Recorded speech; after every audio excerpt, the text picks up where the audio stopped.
Day 5, Paul Revere. Paul Revere and John Lowell got out the carriage and walked back to Lexington. It was morning now. From all over the area, farmers were gathering on Lexington Green. As Paul crossed the green to the tavern, there were between 50 and 60 armed men preparing to take a stand against the English. The troops were said to be near. Paul went into the tavern, had a bite to eat, found the trunk, and carried it out, holding one end, while John Lowell had held the other. As they stepped on the green, the troops appeared. And then what happened?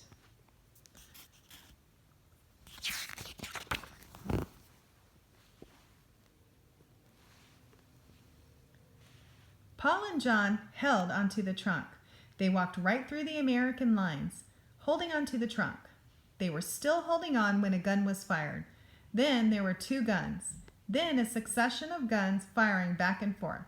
Paul did not pay any attention to who was firing or who fired first. He did not stop to think that this might be the first battle of a war. His job was to move a trunk to safety, and that's what he did. The battles of Lexington and Concord did, of course, begin the Revolutionary War, and they were victories for the Americans who had talked ever since about Paul Revere's ride. Some things went well on Paul's ride and some things went poorly, but people always agreed that the ride was a success. But now that the war had started, what did Paul Revere do?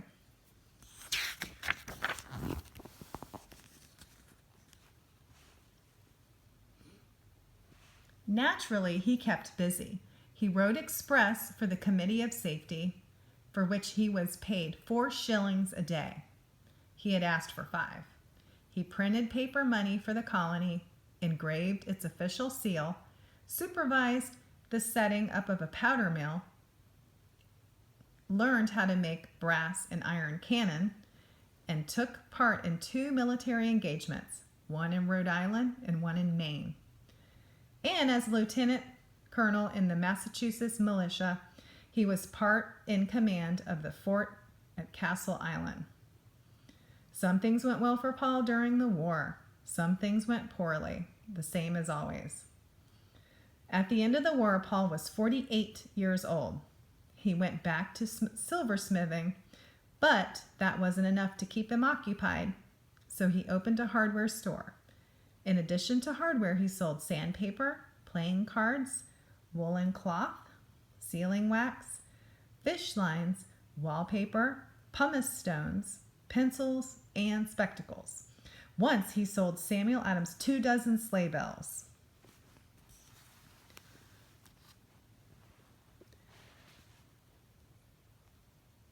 Later, he set up a foundry and made stones, anvils, forge hammers, bolts, cogs, braces, and pumps.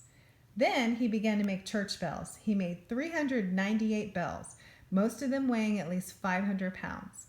He charged 42 cents a pound for them and often had trouble collecting his bills. 75 of his bells still ring in New England steeples. Still later, he learned how to roll sheet copper, set up a rolling mill, and made copper sheathing for ships. And when the dome of Boston's new State House was built, Paul gave it a shiny copper covering.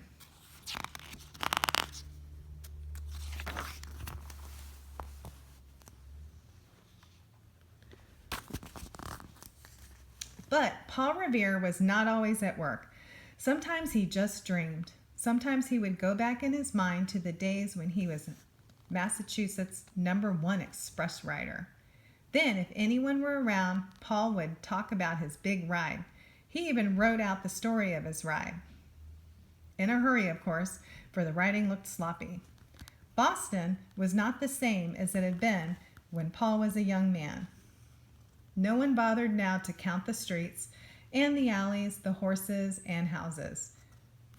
They were too busy putting up new buildings, tearing down hills, filling in ponds, building bridges, and making the city bigger. They still did count the people, however. In 1810, when Paul was 75 years old, there were 33,787 people in Boston. 19 of these were Paul's grandchildren. He also had great-grandchildren, but no one bothered to keep record of them. But it was the great-grandchildren more than anyone else who liked being around when Paul told his story. If he paused or if he appeared to be reaching an end, they would urge him to keep on. And then what happened, they would ask? And then what happened? The end.